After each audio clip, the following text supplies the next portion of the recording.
샬롬 할렐루야. 요한계시록 3장 4절에서 5절요. 그러나 사대에 그 옷을 더럽히지 아니한 자 몇 명이 네게 있어 흰 옷을 입고 나와 함께 다니리니 그들은 합당한 자인 연고라. 이기는 자는 이와 같이 흰 옷을 입을 것이요 내가 그 이름을 생명책에서 결코 지우지 아니하고 그 이름을 내 아버지 앞과 그의 천사들 앞에서 시인하리라. 아멘. 제목은 두루마기를 빠는 자입니다. 두루마기는 영적으로 마음을 뜻합니다. 두루마기를 빤다는 것은 마음의 더러움을 벗어버리고 성결케 함을 의미하지요. 그러면 영적으로 두루마기를 깨끗하게 빠는 자가 되려면 어떻게 해야 할까요? 첫째는 간음을 버려야 되고, 두 번째는 상대와 나를 비교하고 상대를 판단하는 일이 없어야 합니다. 세 번째는 영을 열심히 붙잡되 반드시 영적으로 붙잡아야 됩니다. 첫째로 간음을 버려야 한다 하였는데, 우리가 버려야 하는 간음은 육적인 의미의 간음도 포함이 되겠지만 더 중요한 것은 영적인 간음입니다. 영적인 간음은 은혜를 체험한 성도들이 세상을 사랑하여 취해 나가는 것이지요.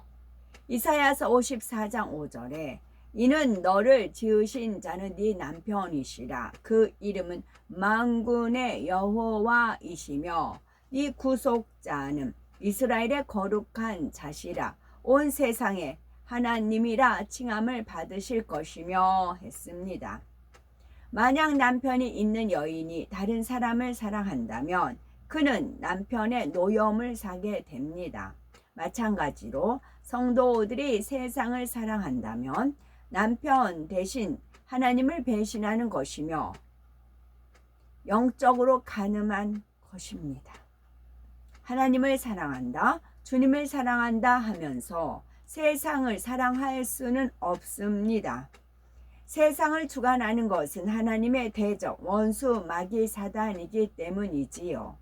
그래서 야고보서 4장 4절은 간음하는 여자들이여 세상과 벗된 것이 하나님의 원수임을 알지 못하느뇨. 그런즉 누구든지 세상과 벗이 되고자 하는 자는 스스로 하나님과 원수되게 하는 것이니라 한 것입니다. 이처럼 하나님의 원수가 된 사람이라면 구원을 받을 수가 없습니다. 육적인 간음과 영적인 간음 중에 언뜻 생각하면 육적인 간음이 더 큰 죄인 것처럼 느낄 수도 있습니다. 그러나 영적인 간음이 없다면 육적인 간음도 하지 않게 되고 하나님을 전폭적으로 사랑한다면 육적인 간음은 자연히 버리게 됩니다. 세상 사랑하는 마음, 그 영적인 간음이 있기 때문에 육적으로도 범죄함이 나오는 것입니다. 이처럼 세상을 사랑하는 마음을 가지고 있으면 마음의 두루마기를 빨 수가 없습니다. 그러므로 우리의 마음에는 늘 영적인 것에 대한 사모함이 있어야 합니다. 영의 것들을 사모하지 않으면 육의 것을 보고 듣고 체험하는 가운데 마음과 생각에 세상 정욕이 밀려 들어오기가 쉽습니다. 저 사람이 입은 옷이 참 고급스러워 보이는데 나도 저런 옷을 새로 사 입어야지.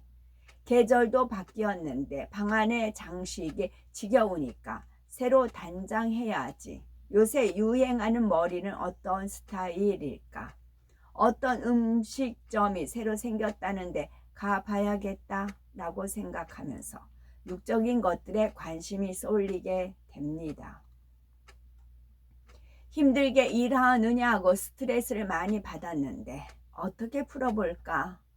어떤 사람을 만나서 위로를 받을까 하면서 세상의 즐거움을 찾게 되는 것이지요. 그 밖에도 이 세상에서는 육신의 정욕과 안목의 정욕, 이생의 자랑을 자극하는 것이 너무나 많습니다. 그 자극을 쫓아 육을 취하게 되면 그럴수록 하나님과는 점점 멀어지게 됩니다. 그래서 요한일서 2장 15절에 누구든지 세상을 사랑하면 아버지의 사랑이 그 속에 있지 아니하니 말씀합니다. 우리는 몸과 마음이 고뇌해서 영의 것을 생각할 여유가 별로 많지 않다라고 할 수 있지만, 그래도 그런 중에도 땅의 것을 바라보지 말고 항상 하늘을 바라봄으로써 열심히 두루마기를 빠는 복된 우리가 되셔야 되겠습니다. 두 번째는 상대와 나를 비교하고 상대를 판단하는 일이 없어야 합니다. 사람들은 서로 상대와 비교하고 판단하면서 많은 악이 나옵니다. 낙심하며 시기 질투하기도 하고 상대의 허물을 수군거리면서 서로 신뢰할 수 없게 되기도 하지요. 만약 어떤 사람이 교회에 온 지 얼마 안 되어서 윗분이나 주변 사람에게 사랑을 받고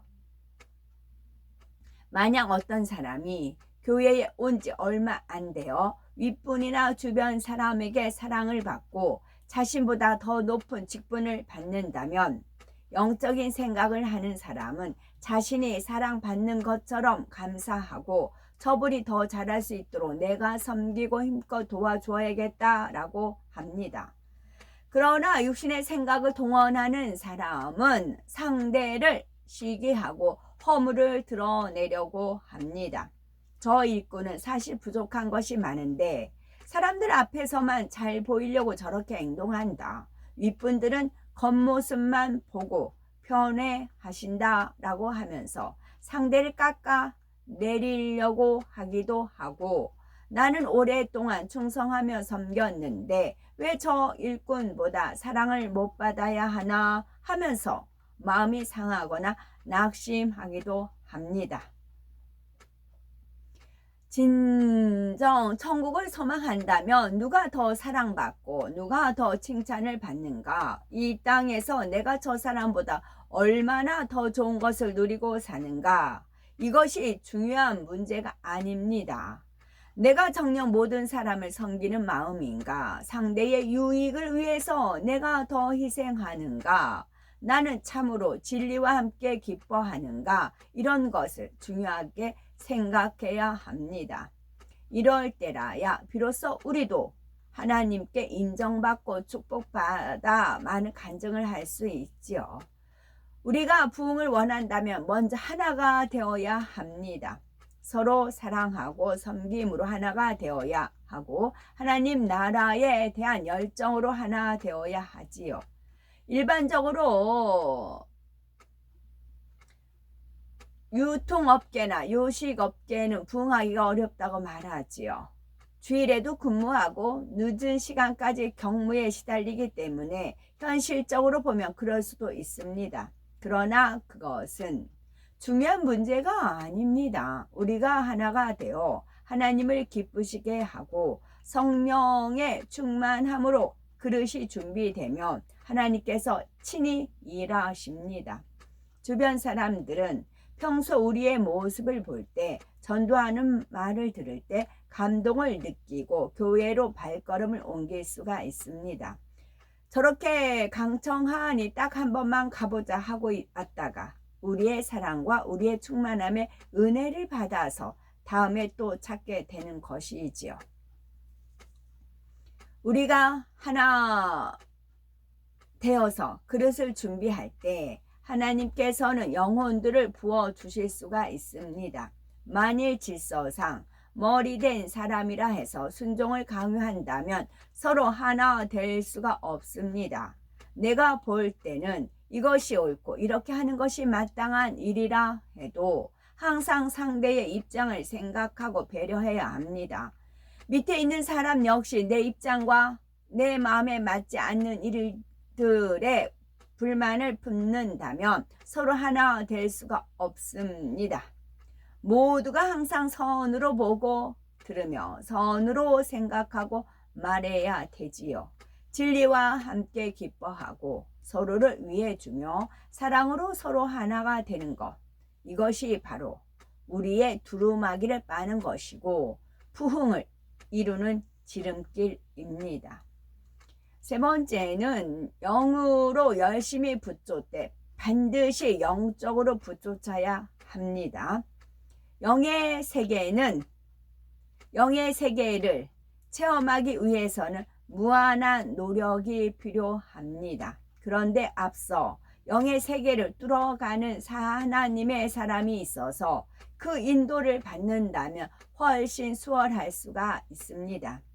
여호수아는 모세를 그림자처럼 따르는 부초점 속에서 하나님의 뜻을 밝히 알 수가 있었고 결국 모세의 뒤를 잇는 지도자가 되어서 해와 달을 멈추게 하는 권능까지 행하였습니다.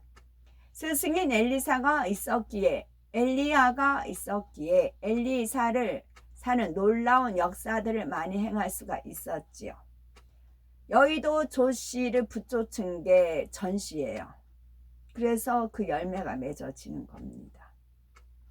조씨에 했던 것은 많이 속임수가 있었고요. 참도 있고 거짓도 있어요. 그건 하나님께서 아실 것이고 분명한 거는 여의도 조씨를 붙쫓은 게 전시예요. 그 열매가 지금 드러나는 겁니다. 그러니까 붙조차도 육의 사람, 이 육인데 하나님 보시기에 육인데 육이 아니고 영으로 붙쫓는다 착각을 하는 거지요. 그래서 그의 위에 스승이 영이면 우리도 영이에요. 근데 육이면 육으로 빠진다고요. 법이라고요. 그래서 우리도 하나님의 권능을 행하는 분을 열심히 붙쫓는 것이고 하지만 붙쫓음이 영적인 것인지 다시 한번 점검해 봐야 된다는 것입니다. 붙쫓음의 목적이 무엇인지 그로 인해서 어떤 열매를 내어야 하는지 정확히 알아야 합니다. 그러니까 이제 제가 한 번씩 올리는 신 목사님이 그 이제 M교회 애를 이 목사를 붙여쳤잖아요. 그러니까 너무 힘들었다고 하잖아요. 분명히 말씀이 하나님 말씀이 참 말씀인 걸 아니까 붙잡긴 해야 되겠는데 너무 힘들었다고 하잖아요. 그걸 몰라가지고 저 또한 마찬가지 붙여쳤죠. 그러나 헤브라님이 오셔서 분별을 시켜주셨죠.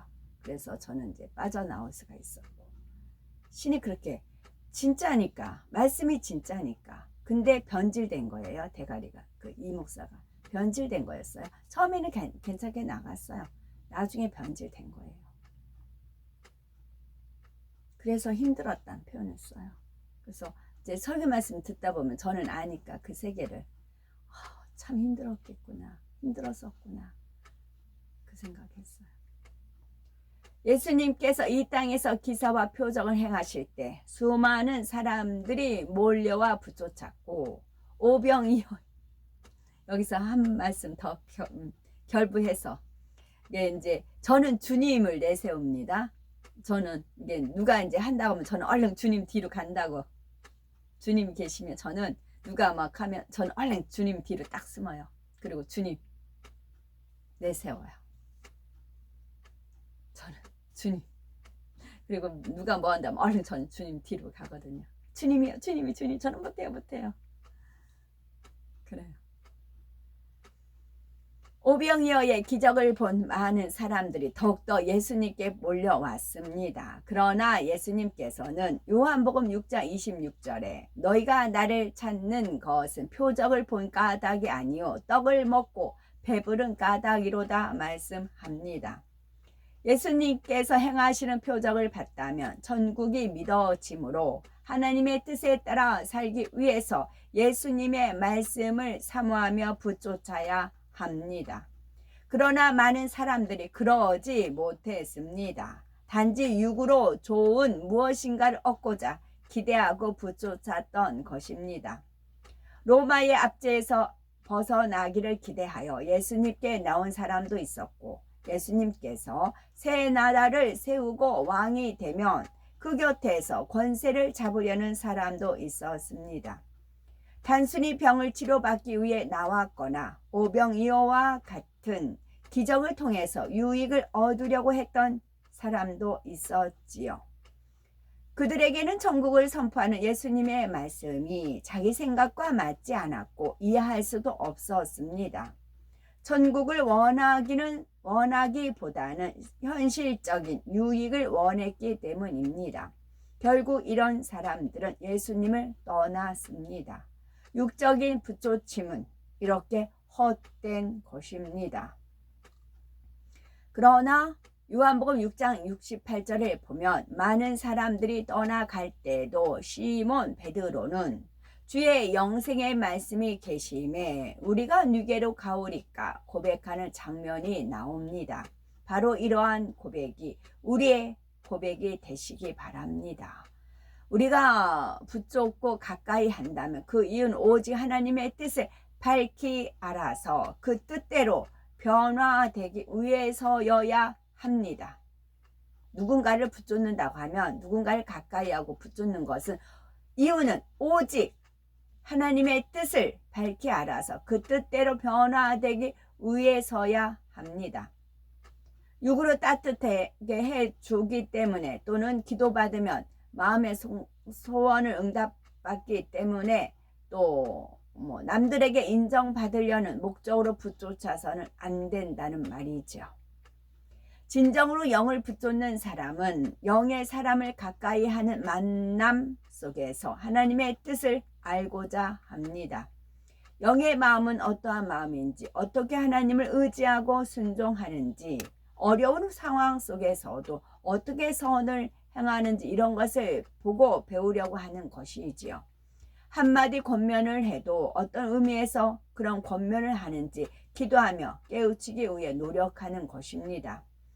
다른 사람에게 하는 말을 들을 때도 자신에게 적용하여 변화되려고 노력하는 것이고 그렇게 할 때 성령의 역사 속에 많은 것을 깨닫고 자신을 발견할 수가 있고 변화된 모습으로 나오는 것입니다. 이렇게 진리를 깨우치고 마음에 명심하여 이루어내는 것이 영적인 부쫓임의 열매입니다.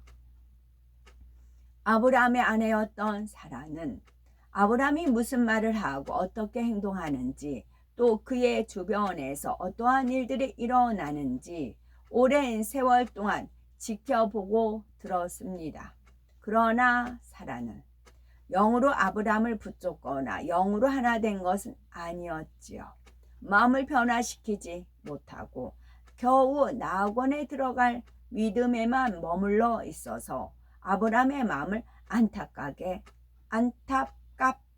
했습니다. 우리도 누군가를 붙잡고 사랑할 때 또 영의 사람들이나 성도들과 교제할 때도 항상 목적이 무엇인지 명심해야 됩니다. 육으로 함께하는 것이 아니라 진리로 변화되기 위해 함께해야 하는 것이지요. 우리는 하나님의 뜻을 이루기 위해서 깨끗한 마음으로 하나가 되어 부흥의 불을 붙이며 세상의 빛과 소금으로 천국의 영광을 누릴 수 있는 복되고 아름다운 복된 우리가 되어야 되겠습니다. 아멘.